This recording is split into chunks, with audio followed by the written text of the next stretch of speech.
So 10 years ago, I was faced with replacing our furnace.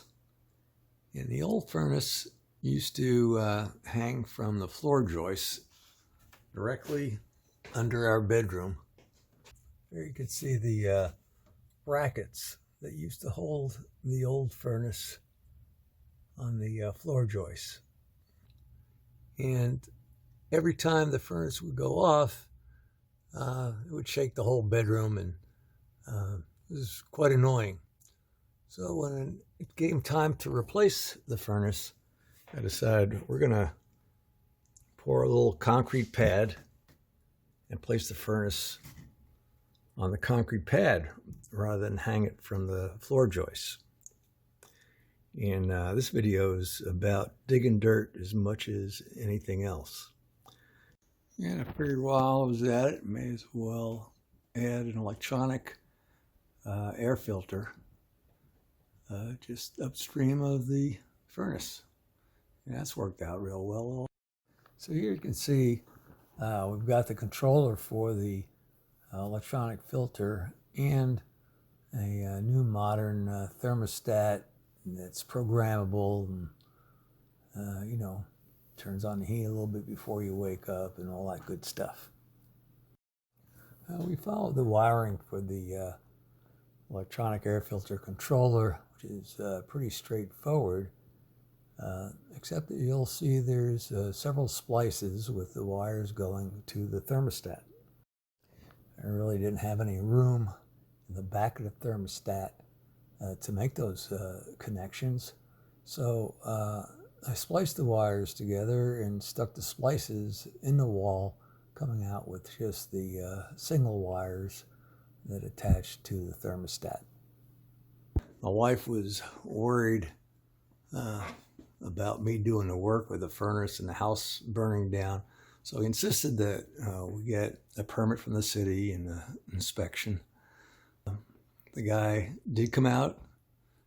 He took a quick look, saw that we'd properly install the sediment trap on the gas line coming in. We'd properly strap down the furnace for earthquake. And the vent pipes were all sealed up properly. And turned around, said, okay, left. On the way out, my wife said, that's no inspection. Anyways, 10 years later, the house didn't burn down and we're all good. But what I wanted to tell you about was putting in this concrete pad.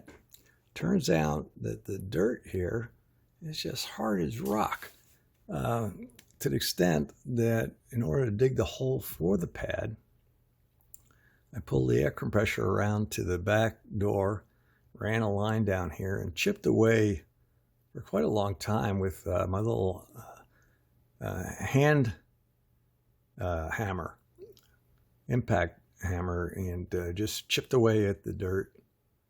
And I finally called in my buddy who's been in the construction business for his whole life to pour the concrete. And he said, well, why don't you just pour a little water on the dirt? That'll loosen it up. I went, what? Anyways, we got it done. Furnace works great. But taking that little advice to heart, you may have noticed in the past videos where I installed a sub panel in the garage and installed a split air conditioner. And I spent a little bit of time under the house. Well, so here's the little access door to under the house. And if you remember from the past videos, the clearance was really low between the dirt and the up. So I went ahead and decided I was going to take advantage of the time at home because of the COVID-19 lockdown.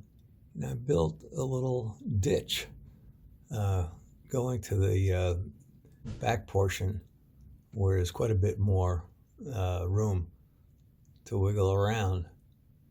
And in digging this ditch, I did exactly what Jim advised. I poured a little water on the dirt and let it soften up, and then just scooped it out. It worked quite nice, I have to say.